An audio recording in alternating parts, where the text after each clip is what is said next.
Hello friends, PPT YouTube channel पर आप सभी का स्वागत है। दोस्तों, इस वीडियो में हम डिस्कस करेंगे math previous year questions part 2।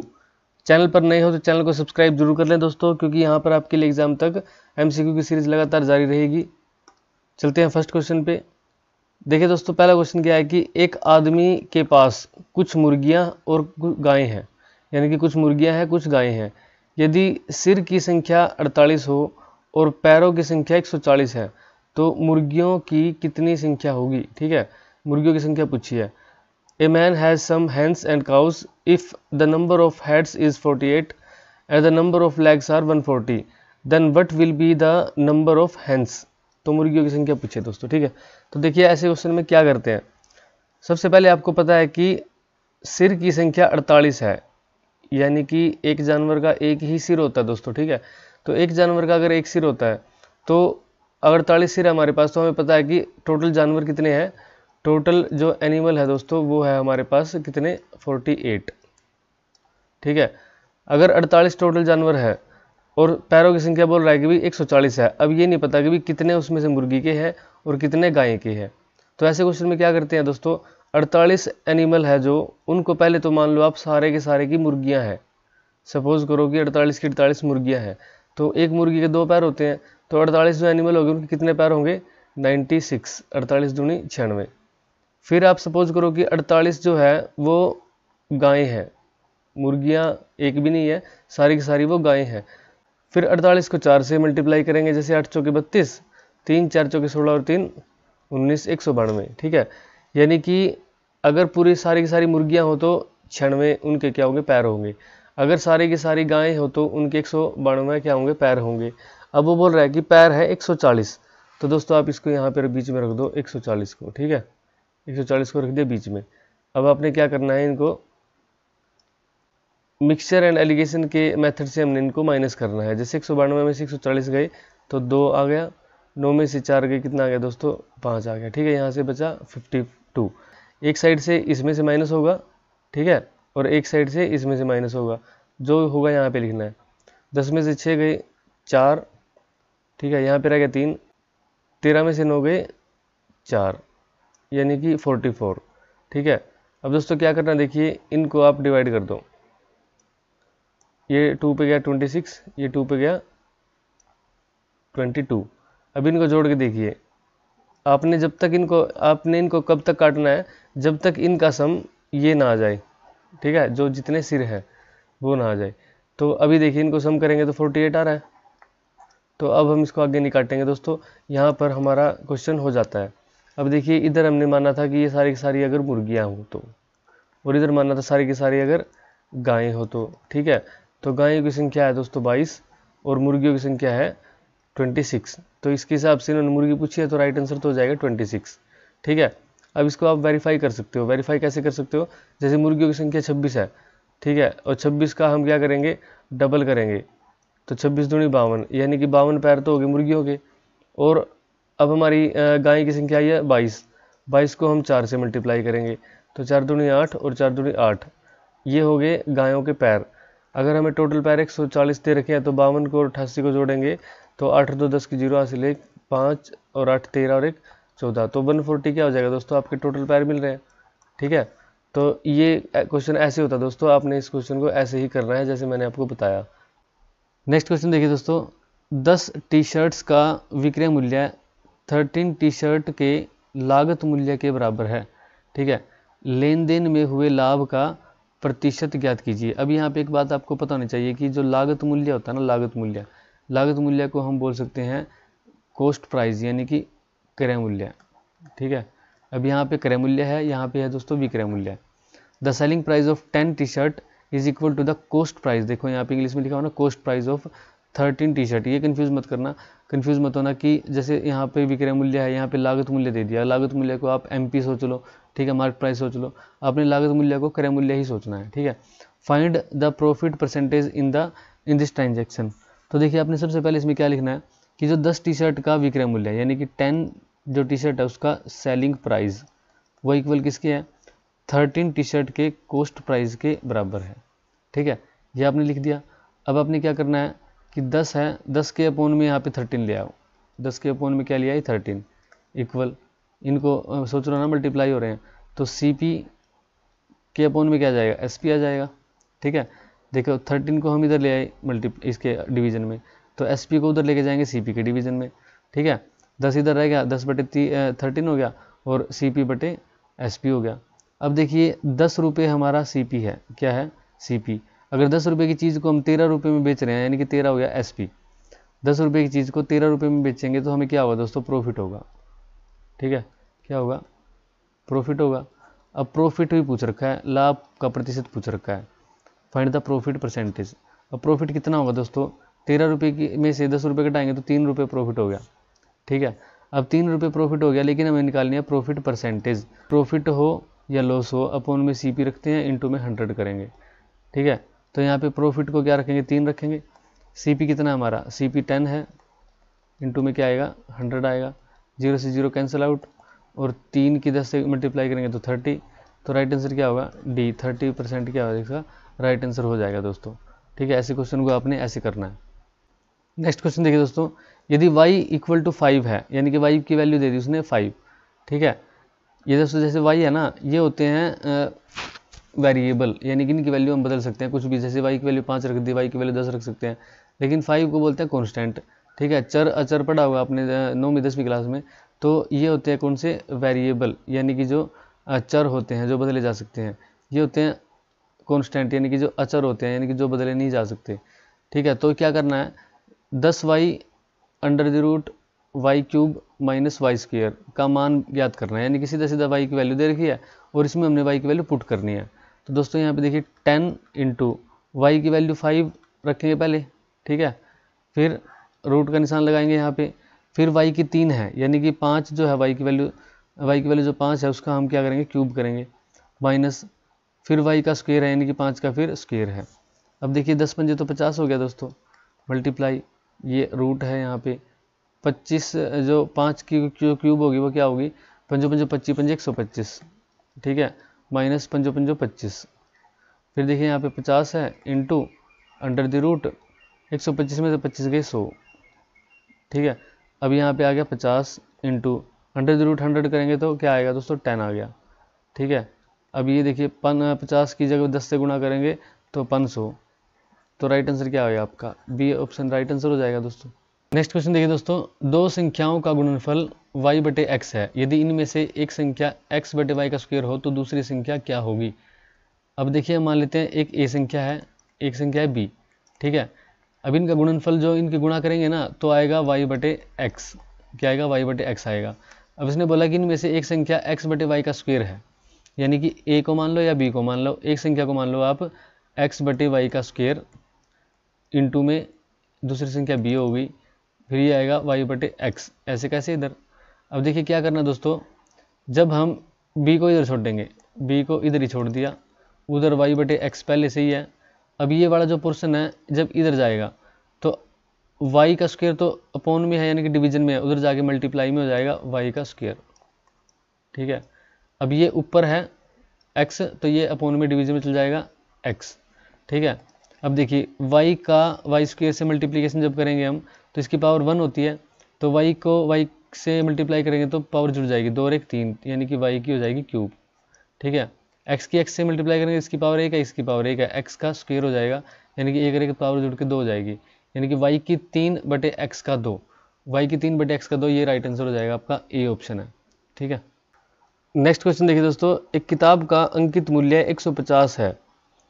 ठीक है, यदि 10% की छूट दी जाती है तो 3510 में कितनी किताबें खरीदी जा सकती है। दोस्तों MP यानी कि अंकित मूल्य या मार्केट प्राइस हम इंग्लिश में बोलते हैं। ठीक है, SP यानी कि सेलिंग प्राइस या विक्रय मूल्य हम बोल सकते हैं हिंदी में। ठीक है, CP यानी कि कॉस्ट प्राइस या क्रय मूल्य। ठीक है, इसको बोलते हैं हम क्रय मूल्य, इसको बोलते हैं हम विक्रय मूल्य, और ये मार्क प्राइस यानी कि अंकित मूल्य। ठीक है दोस्तों, अंकित मूल्य। अब देखिए 150 रुपये क्या है, अंकित मूल्य है, यानी कि जो आइटम आप लेके आते हैं ना, कुछ भी सामान वगैरह कुछ भी खरीदते हो। ठीक है, तो हर आइटम के ऊपर क्या लिखा होता है दोस्तों, उसका अंकित मूल्य लिखा होता है। ठीक है, फिर दुकानदार क्या करता है, उसमें से कुछ छूट करके या तो कई दुकानदार क्या होते हैं अंकित मूल्य पे बेच देते हैं, भाई जितना लिखा है उसी पे बिकेगी ये चीज़, ठीक है। या फिर उसमें से जैसे 75 लिखा हुआ है तो 70 में दे देते हैं, 100 लिखा हुआ तो 90 में दे देते हैं, ठीक है। तो जो इस पर लिखा हुआ है वो मार्केट प्राइस यानी कि अंकित मूल्य है, जिस पर वो बेच देते हैं वो सेलिंग प्राइस है। अब देखिए इसने बोला कि यदि 10% की छूट दी जाती है तो अब इसका 10% कितना होगा दोस्तों, इसका 10% कितना होगा, ऐसे निकालेंगे, 1 0 से 1 0 यहाँ आ गई, 1 0 से 1 0 यहाँ आ गई। अब 150 का जो 10% आएगा दोस्तों वो आया हमारा 15, ठीक है। अब 150 में से 15 गई यानी कि 135 रुपये में उसने वो क्या कर दी, वो किताब बेच दी, ठीक है। अब 135 रुपये में बेची है यानी कि उसका विक्रय मूल्य कितना होगा 135 रुपये। अब उसने बोला है कि 3510 में कितनी किताबें खरीदी जा सकती है 3510 रुपये में, यानी कि हमारा जो मूल्य होगा खरीदने का वो ये है। टोटल हमारे पास रुपए कितने हैं, टोटल मनी है हमारे पास 3510, एक किताब है 135 की, ठीक है। तो कितने में खरीदी जा सकती है, इसको हम डिवाइड करके देखेंगे। जैसे 5 से डिवाइड किया, 5 2 जा 10, 5 7 जा 35, ठीक है। फिर 5 पे 5 7 जा 35, आगे जाएगा नहीं, तो 5 2 जा फिर क्या जाएगा दोस्तों 10 आ जाएगा। आगे डिवाइड कीजिए, देखिए दोस्तों 7 और 2 9 होते हैं, 7 और 2 9 होते हैं, यानी कि ये दोनों के दोनों क्या होंगे 3 पे डिवाइड हो जाएंगे, 9 पे भी डिवाइड हो जाएंगे। यदि इनका सम डिजिट का सम 9 आता है ना तो वो संख्या 3 पे डिवाइड हो जाती है। जैसे हम इसको 3 पे काटें तो 9 पे, इसको 3 पे काटें तो 3 2 जा 6 10 आएगा, 3 3 जा 9, 3 4 जा ये हो गया, ठीक है। 234 आ गया, 9 आ गया। अब 9 से काटो तो इसको पूरा पूरा कट जाएगा, क्योंकि 4 और 3 7 और 2 9 होते हैं, तो 9 दूनी 18, ठीक है, 5 9 6 54, यानी कितना है दोस्तों 26। अब 26 वो क्या कर सकता है, वो 26 किताब खरीद सकता है दोस्तों, कितने रुपए में 3510 रुपये में। कब खरीद सकता है, जब 150 रुपये उसका मार्केट प्राइस हो, अंकित मूल्य हो और उस पर 10% की छूट मिल रही हो। ये क्वेश्चन है दोस्तों, प्रॉफिट एंड लॉस आपका चैप्टर है, वहाँ से क्वेश्चन है। इसमें आपको कम से कम क्या पता होना चाहिए, कि आपको पता होना चाहिए कि जब सेलिंग प्राइस में से कॉस्ट प्राइस माइनस करते हैं तो हमें प्रॉफिट होता है, ठीक है। और जब कॉस्ट प्राइस में से सेलिंग प्राइस माइनस हो जाता है तो हमें लॉस होता है, ठीक है। यानी कि अगर हम ज़्यादा पे बेच रहे हैं किसी चीज़ को कम पे खरीद के तो प्रॉफिट होगा, और ज़्यादा पे हमने खरीद दिया और कम पे बेच रहे हैं तो फिर लॉस होगा। फिर आपको क्या निकालना आना चाहिए, आपको प्रॉफिट परसेंटेज और लॉस परसेंटेज निकालनी आनी चाहिए। तो प्रॉफिट या लॉस परसेंटेज कैसे निकालेंगे दोस्तों, आप प्रॉफिट हो आपको या लॉस हो उसको आप ऊपर लिखिए, ठीक है। और नीचे हमेशा आपने क्या लिखना है, कॉस्ट प्राइस ही रखना है, ठीक है, और इनटू में 100 लगाना है। तो प्रॉफिट या लॉस जितना भी हो, लॉस हुआ तो भी नीचे सीपी, ठीक है, प्रॉफिट हुआ तो भी नीचे सीपी। यानी कि लॉस या प्रॉफिट हमेशा किस पे फाइंड आउट करते हैं, हमेशा कॉस्ट प्राइस पे ही फाइंड आउट करते हैं। नेक्स्ट क्वेश्चन देखिए दोस्तों, ए तथा बी एक कार्य को क्रम से 7 दिन तथा 8 दिन में समाप्त कर सकते हैं। यदि दोनों एक दिन छोड़कर एक दिन काम करें तो कार्य कितने दिन में समाप्त हो जाएगा, ठीक है, जबकि ए काम को करना आरंभ करता है। तो दोस्तों देखिए यहाँ पे क्या होता है, ए लिखेंगे आप, ए 7 दिन में, बी लिखेंगे कितने दिन में 8 दिन में। इन दोनों का एलसीएम कितना आएगा दोस्तों 56 आएगा, और जो एलसीएम आता है वही होता है टोटल वर्क, ठीक है। नेक्स्ट स्टेप होता है, इसको इससे डिवाइड करोगे, 56 को 7 से डिवाइड करेंगे तो 8 आएगा, और 56 को 8 से डिवाइड करोगे तो 7 आएगा, ठीक है। ये होता है दोस्तों ए का एक दिन का काम 8 है, बी का एक दिन का काम कितना है 7 है, ठीक है। और 7 दिनों में और 8 दिनों में ये काम को पूरा कर लेते हैं। यानी कि एक दिन में अगर 7 काम करेगा तो 56 को 7 से डिवाइड करोगे तो 8 ही तो आएगा, और एक दिन में अगर ये 8 काम कर लेगा 56 को 8 से डिवाइड करोगे तो 7 आ जाएगा। तो यहाँ पे अगर वो पूछता है कि टोटल दोनों मिलकर वो कितने दिन में करेंगे, दोनों मिलकर, तो टोटल काम 56 है, एक दिन में 8 और 7 15 काम कर देंगे तो अपन में 15, जो आएगा कट पिट के राइट आंसर हो जाएगा। लेकिन इसने पूछा है कि एक काम को आरंभ करता है और एक दिन में एक बंदा ही काम करेगा तो टोटल काम कितने दिन में होगा। जैसे पहले दिन ए ने काम करना शुरू किया, ठीक है, यानी कि विषम दिन पे कौन काम करा, ए ने काम कितना कर दिया 8 काम कर दिया। दूसरे दिन काम किया शुरू बी ने, तो बी ने कितना काम कर दिया दोस्तों, बी ने काम कर दिया 7, ठीक है। यानी कि 2 दिन के अंदर, 2 दिन में उन्होंने कितना काम कर दिया 15 काम कर दिया, ठीक है। दिन कितने हैं 2, काम हो गया 15। अभी देखिए नेक्स्ट फिर 2 दिन अगर वो लगाएंगे तो 2 और 2 4 दिन हो जाएंगे, और 15 और 15 30 काम हो जाएगा। फिर 2 और 2 4 और 2 6 दिन में 45 काम हो जाएगा, ठीक है। फिर नेक्स्ट अगर हम 2 दिन जोड़ेंगे तो 45 और 15 60 हो जाएगा, जो कि इससे ज़्यादा हो जाएगा। तो हमें एक दिन जोड़ना है। 7वें दिन कौन काम करता है, विषम दिन पे ए काम करता है, तो ए काम करेगा कितना दोस्तों 8, तो 45 और 8 हो जाएंगे 53, ठीक है। यानी कि 53 काम हो गया। अब 53 काम हो चुका है, 56 करना है, तो काम कितना रह गया दोस्तों 3 काम रह गया, ठीक है। अब नेक्स्ट नंबर किसका है, बी का। अब बी 8वें दिन काम करने जब आएगा तो पूरा दिन तो नहीं लगाएगा ना, क्योंकि एक दिन में तो वो 7 काम कर लेता है। काम करना है 3 भाग, ठीक है, 3 ही काम करना है, एक दिन में वो करता है 7। तो कितना टाइम लगाएगा वो अगले 8वें दिन का 3/7वां भाग लगाएगा। कितना लगाएगा, 3/7वां भाग। 7 दिन उसके पहले हैं, 3/7 ये। तो हम क्या करेंगे, 7 दिन पहले प्लस 3/7 ये, इनको ऐड करेंगे तो क्या होगा, 1 और 7 का 7 आ जाएगा। 1 7 जा 7 7 जा, देखो यहाँ पे इसको हम डिवाइड करते हैं 1 से, तो कितना है 7। तो जो आएगा उसको हम मल्टीप्लाई करेंगे ऊपर, तो 7 49 हो जाएगा, प्लस 7 एकम 7, यहाँ पे आ जाएगा 3। ये हो जाएगा दोस्तों 52/7। अब 52/7 को देखो यहाँ पे क्या आएगा, 52/7 को हमें फ्रैक्शन में लिखना पड़ेगा, 52/7 को। तो 7 7 49, ठीक है, 12 में से 2 गए 3। अब देखिए क्या होता है कि जो नीचे है हमारा, जैसे 52/7 है तो वो तो नीचे रहेगा, ठीक है, नीचे रहेगा, और जो रिमाइंडर में आता है उसको हम ऊपर लिखते हैं, ठीक है, और जो यहाँ पे है वो यहाँ पे आ जाएगा फिर ये वाला, ठीक है। तो 7 से 3/7, 7 से 3/7 सी ऑप्शन में है, ये राइट हो जाएगा। नेक्स्ट क्वेश्चन देखिए दोस्तों, निम्नलिखित में से अवरोही क्रम में कौन सी संख्याएं हैं, ठीक है, अवरोही क्रम में संख्या बतानी है आपने। देखिए चारों ऑप्शन में क्या है, सेम संख्या है 3। तो अब देखिए जैसे 3/5 है, फिर 7/9 है और 6/7 है। अब इनको डिवाइड करके देखो, 3 को जब 5 से डिवाइड करोगे तो 0.6 आएगा, ठीक है, इसके आगे 0 लगा सकते हो। 7 को जब 9 से डिवाइड करोगे तो 0.9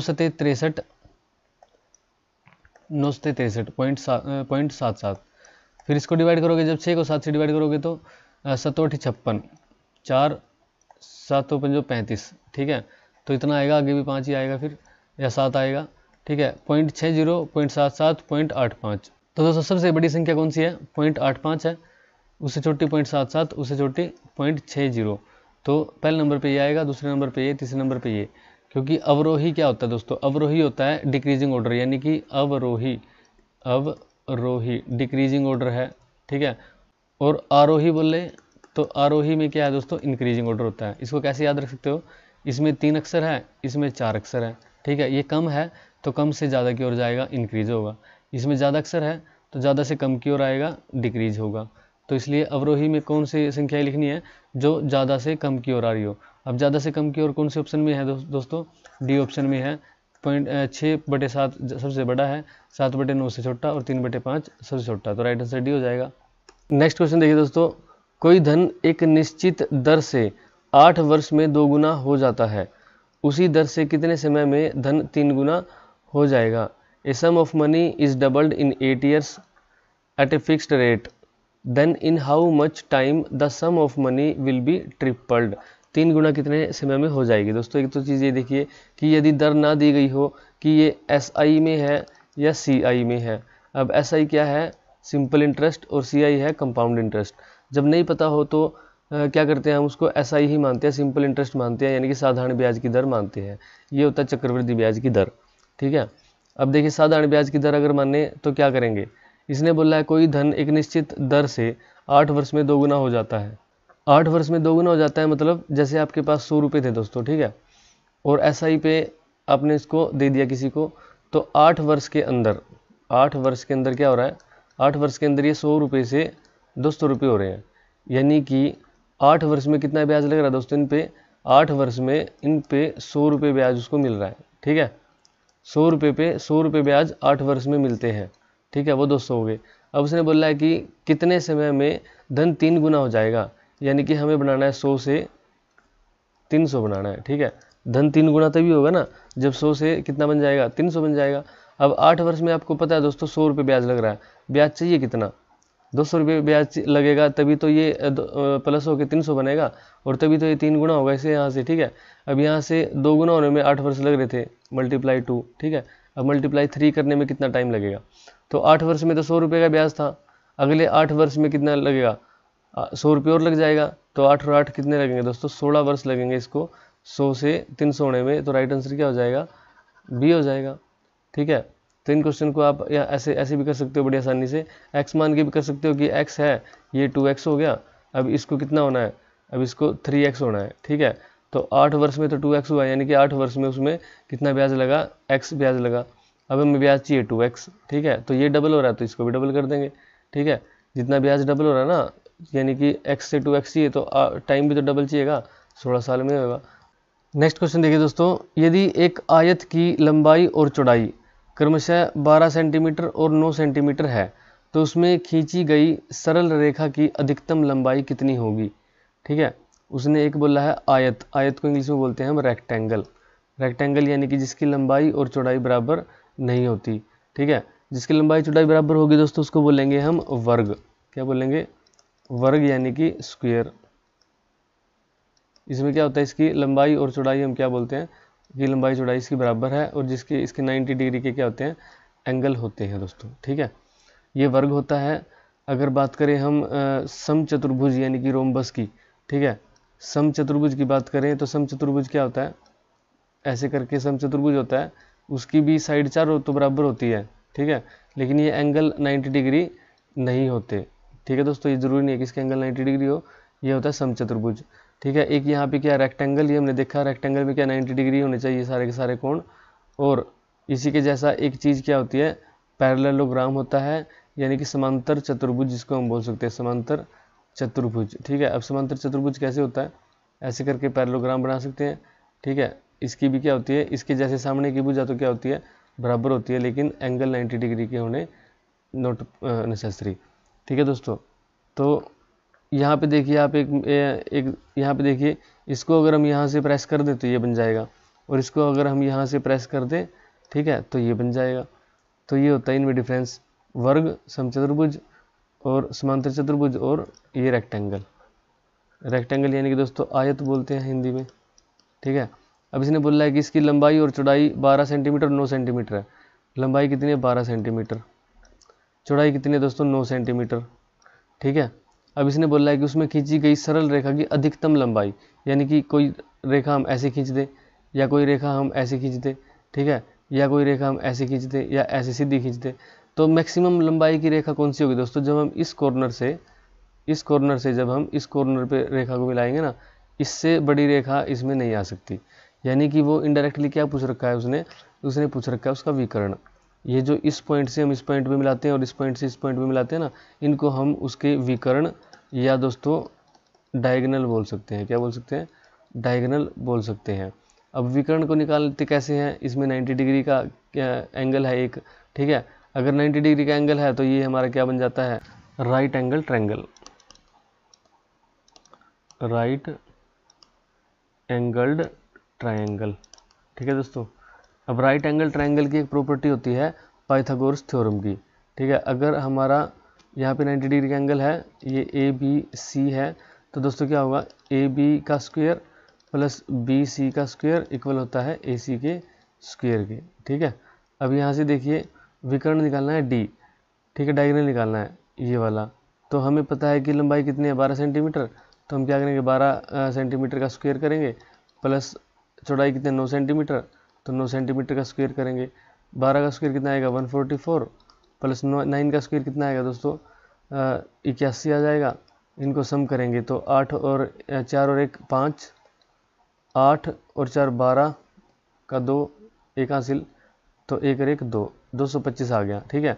अब 225 क्या होता है दोस्तों, ये जो ये साइड है ना इसका भी स्क्वायर होता है, यहाँ पे जैसे हमने बोला AC का स्क्वायर इसके स्क्वायर के बराबर होता है AC का स्क्वायर, तो उधर से जो स्क्वायर है, यानी कि मान लीजिए ये जो AC निकालना है हमें, ठीक है, तो हम क्या निकाल रहे हैं AC का स्क्वायर ही तो निकाल रहे हैं, AC का स्क्वायर इज इक्वल टू इसका स्क्वायर, यानी कि अगर इसको माने B मान ले तो AB का square plus BC square is equal to AC square है, ठीक है। तो हमें AC स्क्वायर निकालना है, तो पहले तो हमने किया BC का स्क्वायर, फिर किया AB का स्क्वायर, ठीक है, तो इनका स्क्वायर करके कितना आया, अब इसका जो स्क्वायर है ये इधर आके रूट में जाएगा, ठीक है, तो AC कितना हो जाएगा दोस्तों 225 का रूट होता है 15, तो 15 सेंटीमीटर इसका राइट आंसर हो जाएगा। अभी आपको यहाँ से दोस्तों क्या चीज़ सीखनी है कि एक तो आप पहली चीज़ तो आप है ना 1 से लेकर 30 तक के स्क्वायर लिख के देख लो, ठीक है, और दूसरी बात 1 से लेकर कम से कम 10 तक की क्यूब लिख के देख लो, ठीक है, और स्क्वायर रूट और क्यूब रूट अगर इनको निकालना सीख सकते हो तो कहीं से वीडियो देख के सीख लो दोस्तों, ठीक है, ये आपके लिए क्या है थोड़ा टाइम बचा देंगे। नेक्स्ट क्वेश्चन देखिए दोस्तों, एक संख्या के 30% और 50% के बीच का अंतर 200 है, संख्या ज्ञात कीजिए।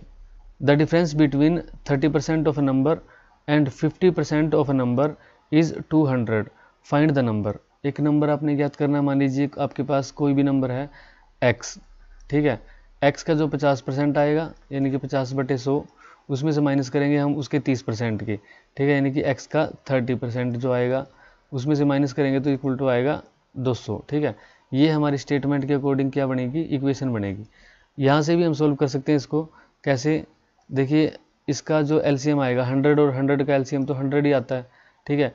इसको हम 1 पे जाएगा, यहाँ पे क्या होता है जब हम इसको इससे डिवाइड करते हैं, जितना जो आएगा ना, अभी जैसे 1 आ रहा है, 1 पे डिवाइड हो रहा है ना, तो ऊपर उसने से मल्टीप्लाई करते हैं हम, जब एलसीएम वगैरह लेते हैं ना, इसको प्लस माइनस करते हैं फ्रैक्शन को।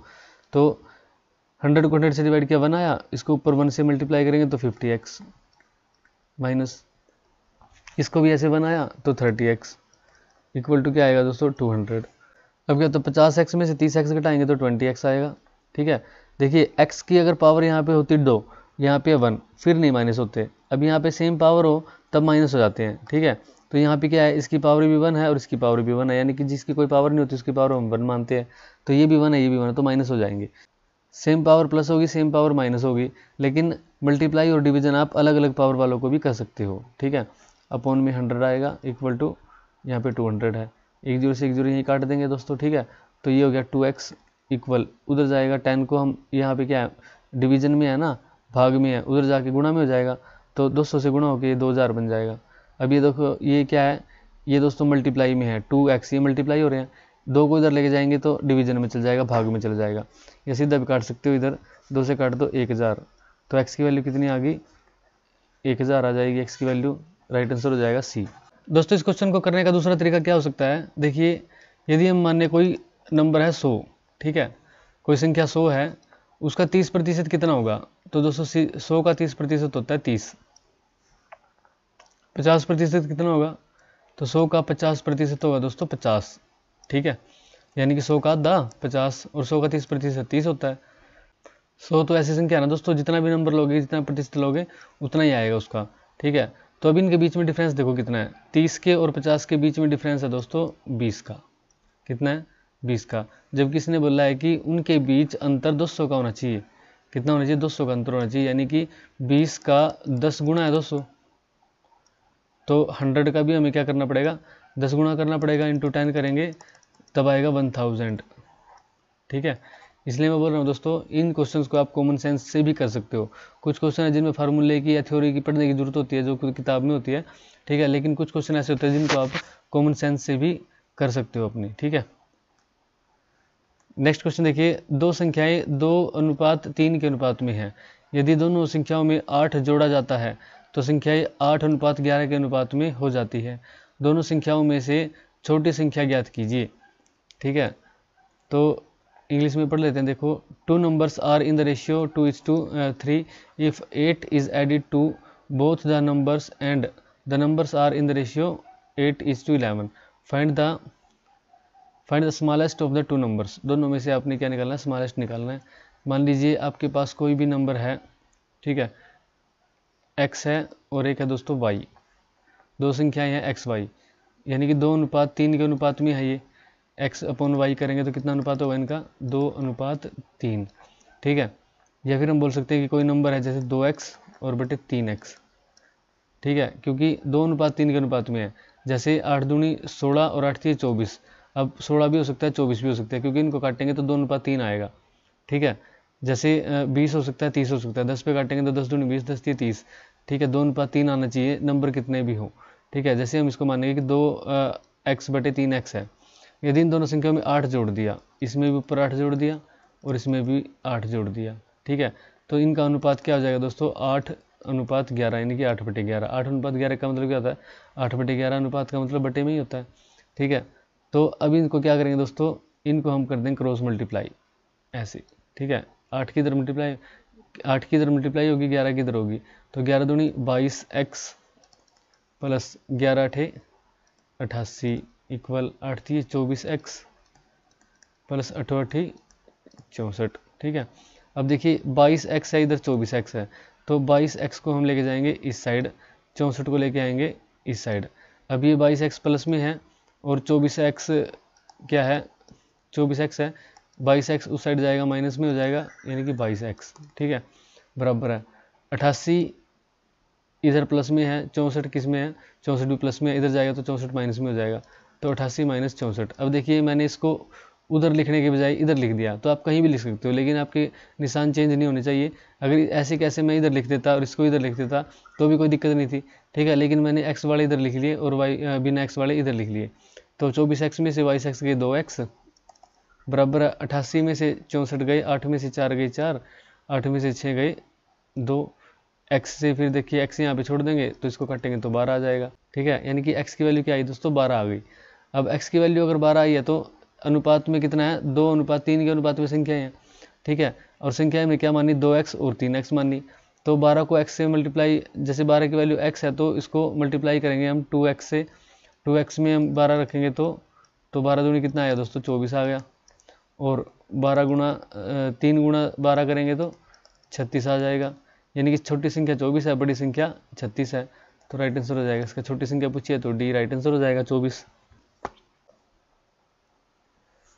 नेक्स्ट क्वेश्चन देखिए दोस्तों, एक आदमी के पास 37.5 मीटर कपड़ा है और उसे 1 मीटर कपड़े में से 8 टुकड़े बनाने हैं, वह इस कपड़े में से कितने टुकड़े बना सकता है।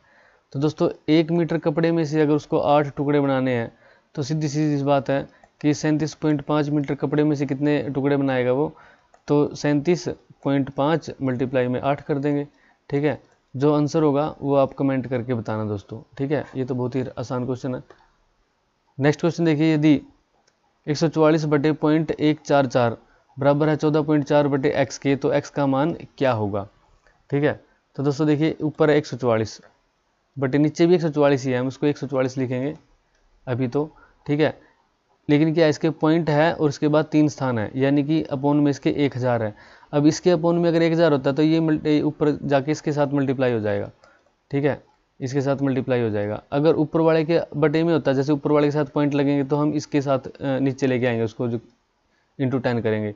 अभी देखिए जैसे 144 लिखेंगे इसको, ठीक है, अपोन में x है मल्टीप्लाई, अभी ऊपर वाले के साथ क्या था, पॉइंट था ना, तो अपोन में 10 आएगा।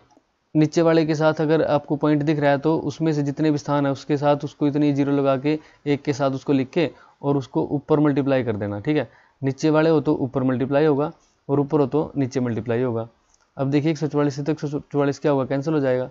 अब यहाँ पे 10 है, यहाँ पे 144 है, यहाँ पे 1000 है, तो क्या होगा दोस्तों, ये नीचे क्या है, डिवाइड में है, ये उधर जाके किस में हो जाएगा, मल्टीप्लाई में हो जाएगा, तो कितना आ जाएगा, या फिर इसको क्या करो, इसको आप इधर ले जाओ, ठीक है, और ये x जो है ये मल्टीप्लाई में है 10 के और डिवाइड में है 144 के, तो दोस्तों ये 144 के डिवाइड में तो ये इधर जाएगा, पहले तो x को ही लेके जाओ, आप x को इधर लेके जाओ, x चला गया ऊपर, फिर 144 1000 को हम नीचे लेके आओ इंटू 10, जो दोस्तों इक्वल टू के निशान के जो प्लस माइनस में होते हैं इधर आके वो माइनस प्लस हो जाएंगे, ठीक है, यानी कि इधर प्लस में जो होंगे वो इधर आके माइनस, इधर माइनस होंगे वो प्लस हो जाएंगे, और इधर जो डिवीजन में या मल्टीप्लाई में होंगे वो उल्टे हो जाएंगे, डिवीजन वाला मल्टीप्लाई में चला जाएगा, मल्टीप्लाई वाला डिवीजन में चला जाएगा। अभी ये डिवीजन में था x, उधर जाके मल्टीप्लाई में चला गया इसके, ठीक है, और लेकिन ये उधर मल्टीप्लाई में था, ये इधर आके डिवीजन में चला गया, 10 ऐसे कैसे है, ठीक है, तो कितना आ गया दोस्तों 144/40 है। अब 4 डेसिमल प्लेस लेने हमें, 3 तो है ही है, 144 में 3 तो है ही है, एक और जीरो लगा के डेसिमल लगा देंगे, तो राइट आंसर क्या हो जाएगा, सी आपका राइट आंसर हो जाएगा। नेक्स्ट क्वेश्चन देखिए दोस्तों, यदि 14,500 साधारण ब्याज पर 6 वर्ष में कितने हो जाते हैं, 21,460 हो जाता है, तो ब्याज की वार्षिक दर क्या है। If 14,500 becomes 21,460 at simple interest in 6 years, then what is the annual rate of the interest। दोस्तों सबसे पहले आपको क्या करना होता है, देखिए ये है आपकी राशि यानी कि मूलधन, क्या दोस्तों ये मूलधन है, ठीक है, मूलधन आपको पता है कि 14,500 रुपये है, फिर ये समय दे दिया आपको, टाइम दे दिया कितना, 6 वर्ष का, ठीक है, फिर ये देखिए ये जो 21,460 ने बोला कि ये इतने रुपए है जो वो इतने रुपए हो जाते हैं, यानी कि ये मिश्र धन निकल के आता है हमारा। क्या है ये मिश्र धन है दोस्तों। तो मिश्र धन कितना हुआ 21,460। अगर वो बोलता कि भाई इतना ब्याज हो जाता है तो फिर हम इसको ब्याज रखते, एसआई रखते, सिंपल इंटरेस्ट रखते, यानी कि साधारण ब्याज रखते।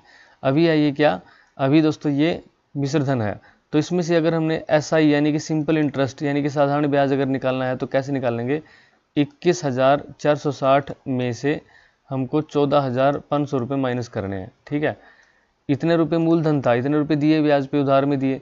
ठीक है, 6 वर्ष बाद इतने हो गए तो ब्याज कितना लगा, इसमें से माइनस करके पता चलेगा। 0 में से 0, 6 का 6 आ गया, 14 में से 5 गए 9 हो गए। ठीक है, यहाँ पे बच गया कितना दोस्तों 10, 10 में से 4 गए तो 6, यानी कि 6,960 जो है वो क्या बचा, ऐसा ही बचा। ठीक है, फिर एक फार्मूला आप सभी को पता होगा, छोटी क्लासों में सभी ने पढ़ा है कि जो साधारण ब्याज यानी कि सिंपल इंटरेस्ट होता है वो क्या होता है, मूलधन गुणा दर गुणा समय बटे 100 होता है। ठीक है, यानी कि एसआई जो है वो क्या होगा, इसको आप ऐसे भी लिख सकते हो P into R into T upon 100। ठीक है, ये प्रिंसिपल, ये रेट और ये टाइम और ये साधारण ब्याज एसआई। ठीक है, अब यहाँ पे देखिए साधारण ब्याज को रखते हैं हम 6960 इक्वल टू किसके होगा, मूलधन के होगा 4500 इंटू में क्या होगा टाइम होगा, हमें टाइम लिखेंगे 6 वर्ष, इंटू रेट हमें नहीं पता है, रेट तो फाइंड आउट करनी है। ठीक है, और अपॉन में क्या कर देंगे 100 कर देंगे। तो 100 की देखिए 00 तो यहाँ से सीधी कैंसिल आउट हो जाती है। ठीक है दोस्तों, अब आप क्या कर सकते हो, इक्वल टू के निशान के यदि इस साइड है या इस साइड है तो आप ऊपर नीचे उनको काट सकते हो, लेकिन इक्वल टू के निशान के अगर इस साइड से इस साइड काटना है ना तो आप ऊपर से ऊपर काटोगे, नीचे से नीचे काट सकते हो। ठीक है, तो देखिए यहाँ पे हम इनको काटने की कोशिश करते हैं, ये कितना 6 और 6 12 और 12 और 9 21 हो जाते हैं, यानी कि 3 पे कट जाएगा। तो यहाँ पे देखिए 6 पे भी कट जाएगा ये पूरा पूरा, तो 6 पे 1 पे काट देते हैं, 6 1 जा 6 कर देते हैं। ठीक है, फिर 6 1 जा 6 3 आएगा और 6 1 जा 6 3 बचा, तो 6 6 जा 36, यानी कि 6 छिक 36 हो जाएगा और 0 ऐसे कैसे आ जाएगी। ठीक है, तो कितना आ गया 1160, ये बराबर किसके हो जाएगा 145 इंटू में आर रेट के। ठीक है, अब क्या करते हैं, इसको इससे डिवाइड करना है, या तो इसको नीचे ले जाओ या ऊपर से ऊपर काट सकते हो आप अगर डायरेक्ट काटना चाहते हो तो। ठीक है, तो 6 और एक 7 और एक 8 बनता है, यानी कि 3 पे तो नहीं जाएगा, हम इसको किस पे काटेंगे 5 पे काटेंगे। देखिए यहाँ पे लास्ट में 0 है और इसमें 5 है तो 5 पे कट जाएगा, तो 5 दूनी 10 आ जाएगा दोस्तों। ठीक है, 4 और फिर 5 5 नहीं में 45, यहाँ पे 5 पे काटेंगे तो 5 दूनी 10 1 6 और यहाँ पे 5 थी 15। ठीक है, 1 0 5 दूनी 10 हो जाएगा। ठीक है दोस्तों, अब अगर इसको पूरा पूरा काटने की कोशिश करें अगर, तो 9 की टेबल में 2 कहाँ पे आता है। ठीक है, 29 की 8 से मल्टीप्लाई करते हैं जब, तो कितना आएगा 232 आ जाएगा। तो दोस्तों कितना यहाँ पे 8 पे कट जाएगा। ठीक है, तो रेट क्या हो गई, रेट इज इक्वल टू 8% हो गई। ठीक है, अब आपको अंदाज़ा होना चाहिए कि 8% इसका क्या मतलब होता है।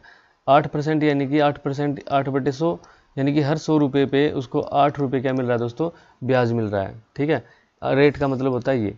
नेक्स्ट क्वेश्चन देखिए, √625/11 मल्टीप्लाई 14/√25 गुणा 11/196।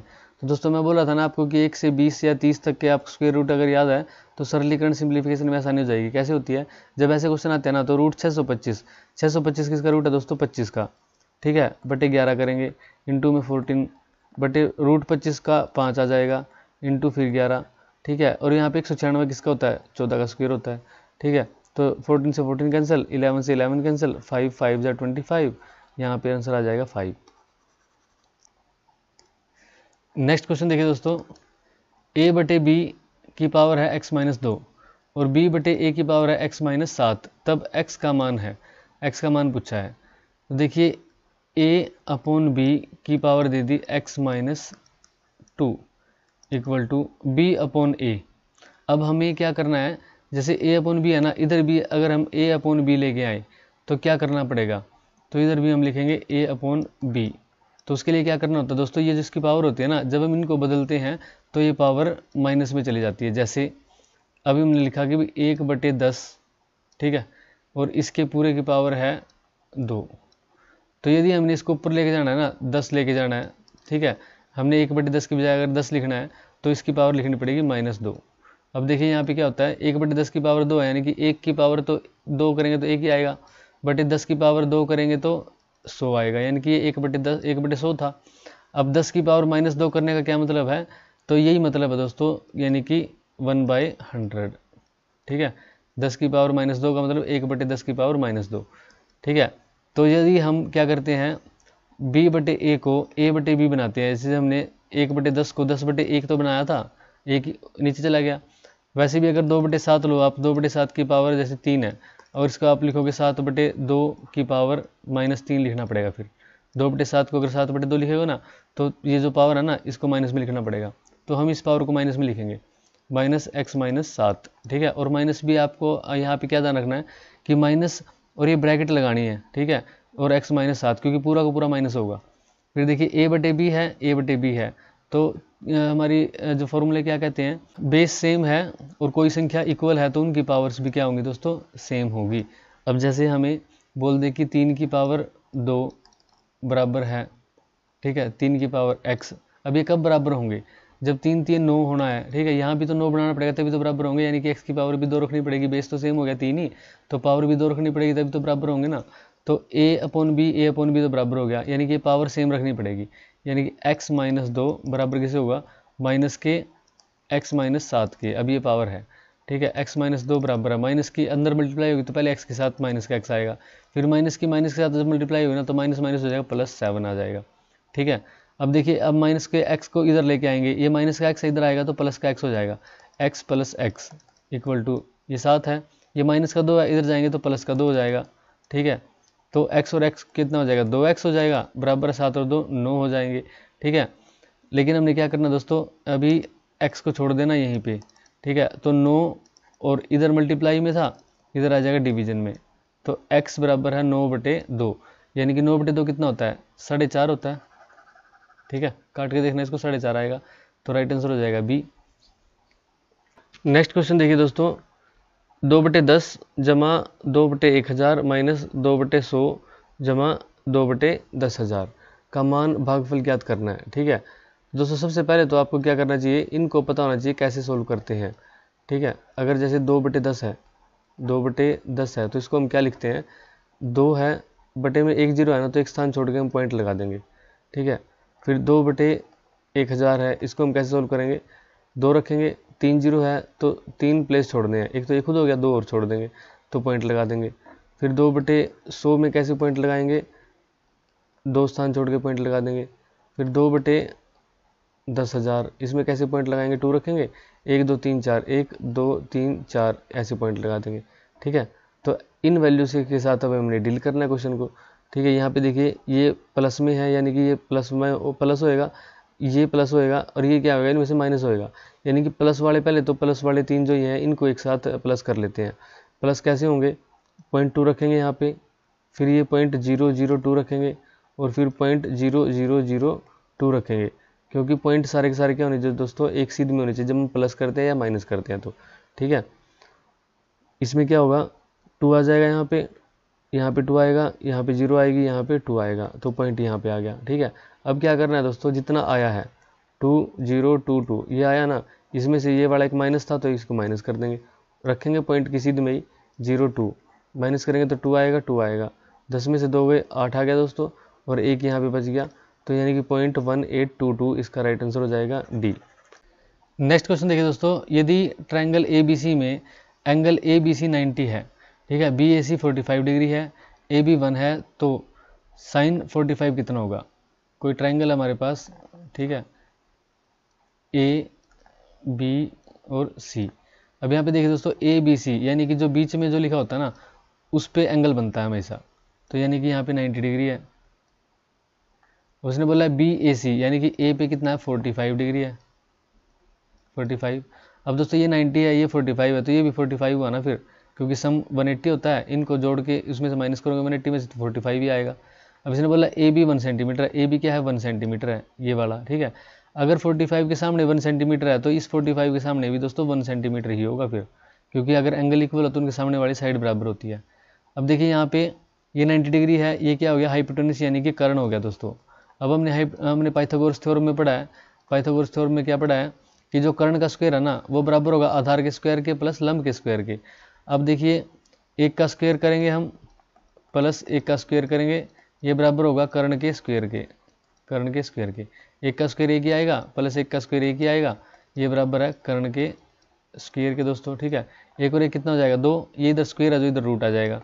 तो यानी कि कर्ण की वैल्यू कितनी आ गई, यहाँ पे कर्ण की वैल्यू आ गई दोस्तों √2। ठीक है, अब इसने पूछा है कि sin 45 की वैल्यू कितनी होगी, sin 45। देखिए दोस्तों हमने 10वीं क्लास में पढ़ा था कि PB और HHB यानी कि perpendicular upon hypotenuse, base upon hypotenuse और परपेंडिकुलर अपॉन बेस। ठीक है, यानी कि जो ये होता है ये लंब बटे कर्ण होता है, ये आधार बटे कर्ण होता है और ये लंब बटे आधार होता है। ठीक है, तो ये क्या होते हैं दोस्तों, ये जो 3 चीज़ें हम लिखते हैं, ये जो P बटे H यानी कि कर्ण, ये जो लंब बटे कर्ण जो लिखेंगे तो ये साइन थीटा होता है। ठीक है, बेस बटे हाइपोटेनस लिखेंगे तो कोस थीटा आएगा। अब परपेंडिकुलर अपॉन बेस लिखेंगे तो दोस्तों आएगा टेंजेंट थीटा। फिर इनका उल्टा, टेंजेंट वाले का उल्टा करोगे तो कोट आएगा, कोस थीटा वाले का उल्टा करोगे तो आपका आएगा सीकेंट थीटा, साइन थीटा वाले का उल्टा करोगे तो कोसिकेंट थीटा। ठीक है दोस्तों, साइन का उल्टा कोसिकेंट, कोस का उल्टा सीकेंट, टेंजेंट का उल्टा कोट। अब देखिए साइन थीटा जो है वो है P/H, जो हमें साइन थीटा देखना है, साइन थीटा कितना है P/H है। अब साइन 45 हमको वैल्यू पूछे साइन 45 की, साइन 45 डिग्री की वैल्यू कितनी होगी, P यानी कि परपेंडिकुलर या तो आप इसको मान सकते हो या इसको मान सकते हो। वैसे 45 जो एंगल पूछा जाता है ना उसके साथ वाला क्या होता है दोस्तों, बेस होता है, उसके सामने वाला क्या होता है, परपेंडिकुलर होता है यानी कि लंब होता है। अब दोनों एंगल ही 45 है तो आप किसी को भी बेस मान सकते हो, किसी को भी लंब मान सकते हो। यानी कि 1 जो हो गया, फिर 1 तो क्या होगा परपेंडिकुलर होगा, अपॉन हाइपोटेनस कितना निकाला था √2, यानी कि साइन 45 की वैल्यू कितनी आई दोस्तों 1/√2। ठीक है, तो राइट आंसर कौन सा हो जाएगा, सी हो जाएगा। अब दोस्तों एक चीज़ क्या है कि आपको वैल्यू पता होनी चाहिए, जैसे 0 डिग्री पे, 30 डिग्री पे, 45 डिग्री पे, 60 पे और 90 पे। ठीक है, अब आपको वैल्यू कैसे पता होनी चाहिए कि साइन थीटा की, कोस थीटा की, ठीक है, टेंजेंट की, कोट की, फिर सीकेंट और कोसिकेंट की। आप देखिए दोस्तों यहाँ पे एक वैल्यू याद करिए, साइन थीटा की वैल्यू होती है 0 पे 0, ये होती है हाफ, ये होती है 1/√2, ये होती है √3/2 और ये होती है 1। आपने अगर ये 5 वैल्यू रट ली, ठीक है, तो सारी की सारी वैल्यू आप निकाल दोगे। कैसे, इसको आप उल्टा कर दोगे, 1 √3/2, 1/√2, ये 1/2 इधर और 0 इधर। ठीक है, ऐसे उल्टा पुल्टा कर देना, 0 वाले को 90 में रख दिया, 60 वाले को 30 में, 30 वाले को 60 में, 45 पे ही है, तो दोनों की वैल्यू आपकी आ गई दोस्तों। ठीक है, फिर क्या होता है, जो टेंजेंट थीटा होती है ना, टेंजेंट थीटा होती है साइन थीटा बटे कोस थीटा।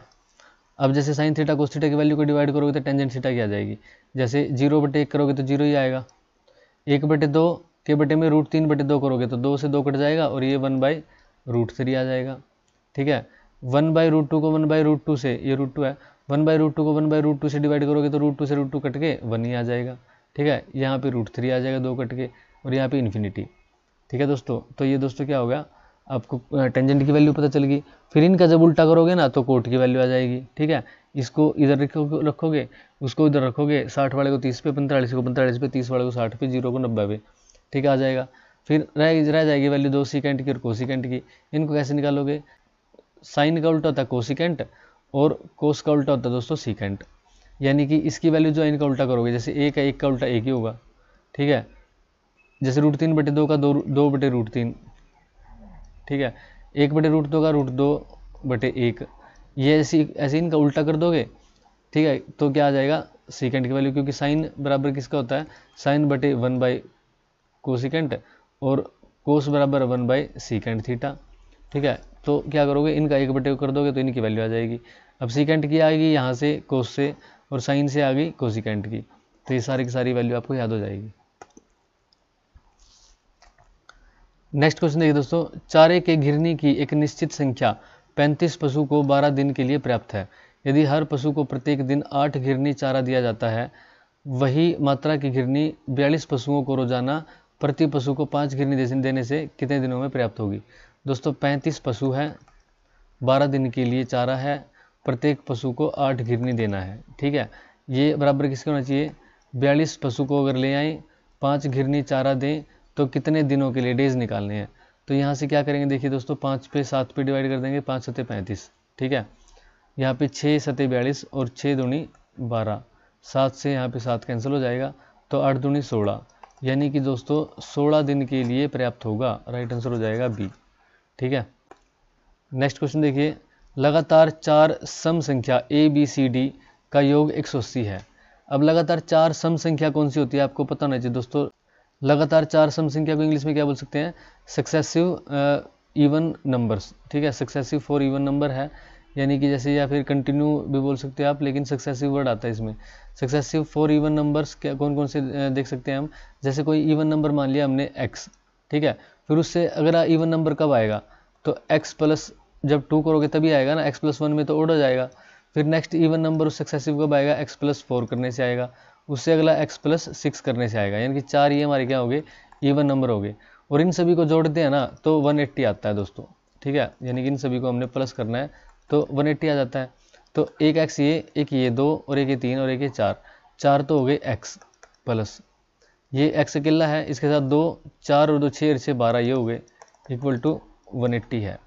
ठीक है, तो दोस्तों क्या होगा, 4x को हम करेंगे 180 माइनस 12, यहाँ से माइनस हो जाएगा, तो x कितना हो जाएगा, 180 में से इसमें से 12 को घटाएंगे तो 8, 6 और 1 अपॉन में, ये मल्टीप्लाई में था 4 तो ये डिवीजन में आ जाएगा। तो 4 चौके 16 और 4 दूनी 8, तो क्या आएगा दोस्तों, x की वैल्यू होगी 42।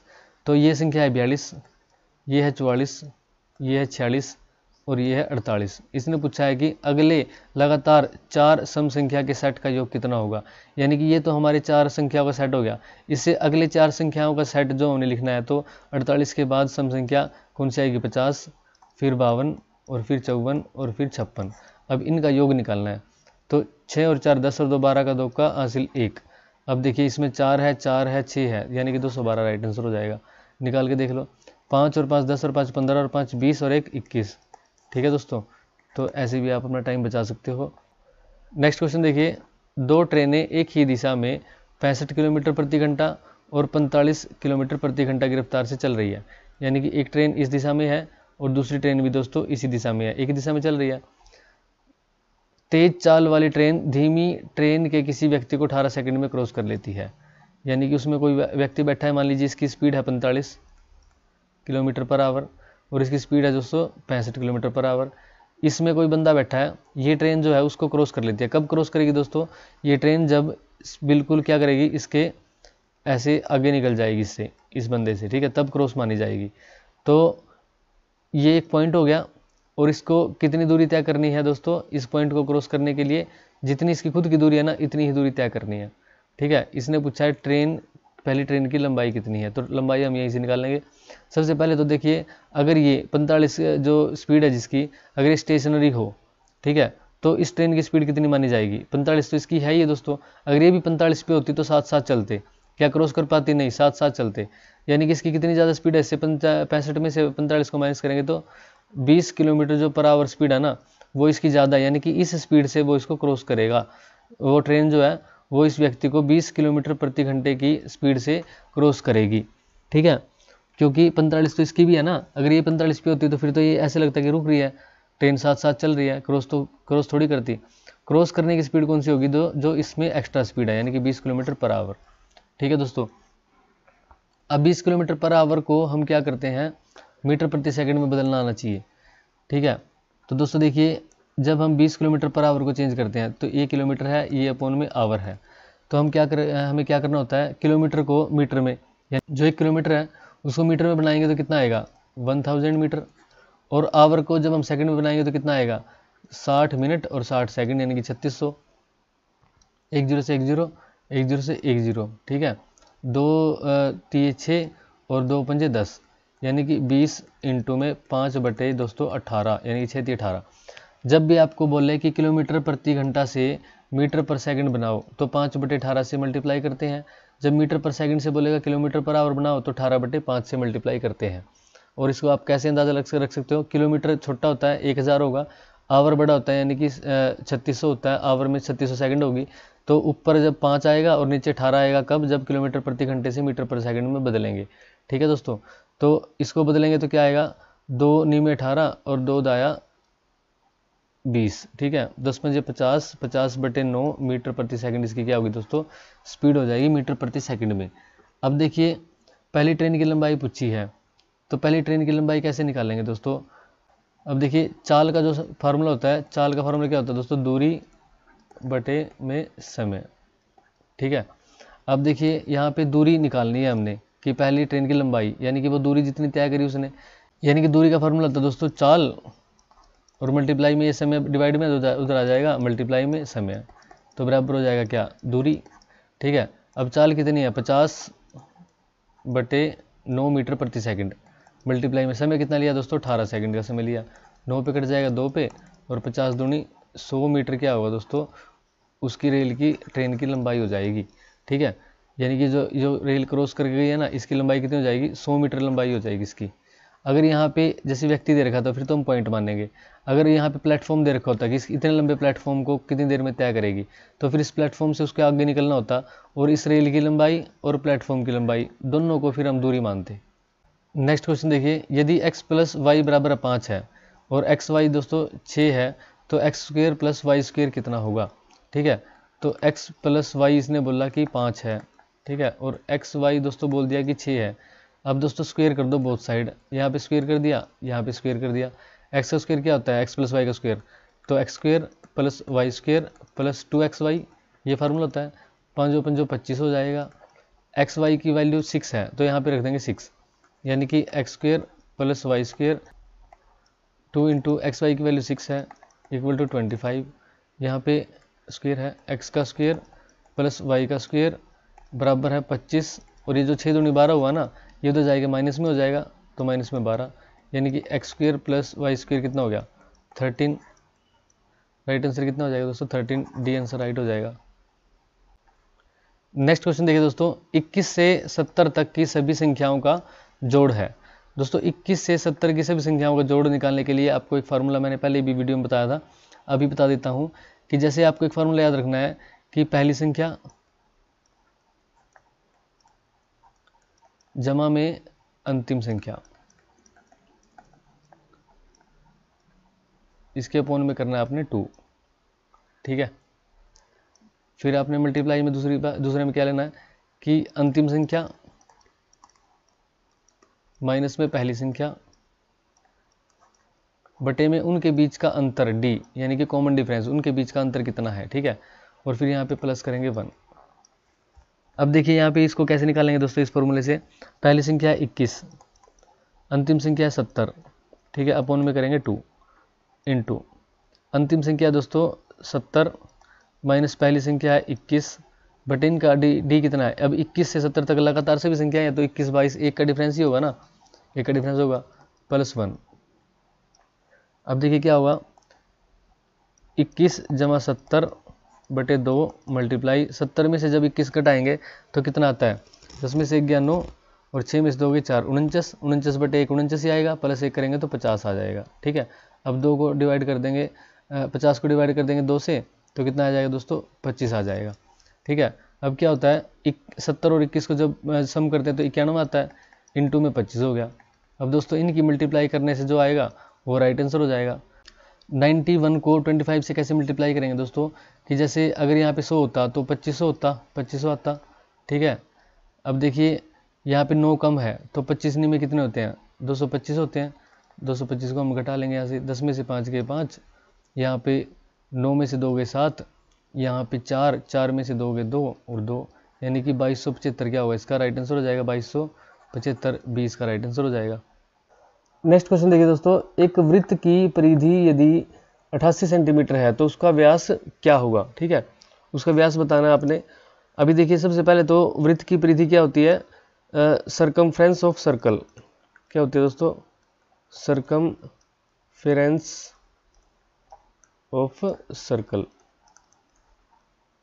यानी कि वृत्त की परिधि। इसको आप परिधि को दोस्तों सर्कमफ्रेंस को क्या बोल सकते हो? परिधि और परिमाप भी बोल सकते हो। ठीक है, वैसे कोई भी फिगर है जैसे रेक्टेंगल है, ठीक है, आपके पास वर्ग है, ठीक है, आप उनमें क्या करते हो, उनमें हम परिमाप बोलते हैं, लेकिन जो सर्कल होता है ना उसके केस में या तो सर्कमफ्रेंस बोल लेंगे या हम परिधि बोल देते हैं, ठीक है। लेकिन इसका मतलब परिमाप ही होता है, यानी कि परिमाप का मतलब क्या होता है, चारों भुजाओं का योग। और परिधि क्या होती है दोस्तों, उसकी जो बाउंड्री है ना सारी, ठीक है, यहाँ से लेकर अगर हम उसकी बाउंड्री को मापे तो पूरा का पूरा जो योग होगा वो परिधि कहलाएगा, सर्कमफ्रेंस कहलाएगा, ठीक है। और व्यास क्या होता है, यहाँ से लेकर दोस्तों जो लॉन्गेस्ट इसका लाइन लगाएंगे ना, इसके बीच में लॉन्गेस्ट लाइन जो लगाएंगे वो इसका व्यास होगा। और सेंटर से लेकर सर्कल की सर्कमफ्रेंस पे कहीं भी कोई पॉइंट है उसको मिला देंगे सेंटर से, तो वो क्या होगी, वो रेडियस होगी, ठीक है। और रेडियस में क्या रिलेशन होता है, रेडियस होती है दो, डबल रेडियस का डबल करेंगे तो डायमीटर आएगा, ठीक है। रेडियस का अगर डबल कर देंगे तो डायमीटर आ जाएगा। अभी देखिए क्वेश्चन में क्या कह रहा है कि परिधि इसकी क्या है, 88 सेंटीमीटर है। अगर सर्कमफ्रेंस ऑफ सर्कल की बात करें तो 2πr इसका फार्मूला होता है दोस्तों, ठीक है। 2πr सर्कमफ्रेंस का पूछे 2πr, और आपसे अगर क्षेत्रफल का पूछे यानी कि एरिया ऑफ सर्कल तो πr², ठीक है। ये दोनों फार्मूले आपके याद होने चाहिए, यहाँ से क्वेश्चन आपका एग्जाम में बन सकता है। साथ में अगर एक आधा फार्मूला और मैं बता दूँ तो क्या होगा कि अगर हम बोल रहे हैं कि θ/360 इंटू में πr² कर दें तो दोस्तों ये क्या आएगा, area of sector, area of sector आ जाएगा।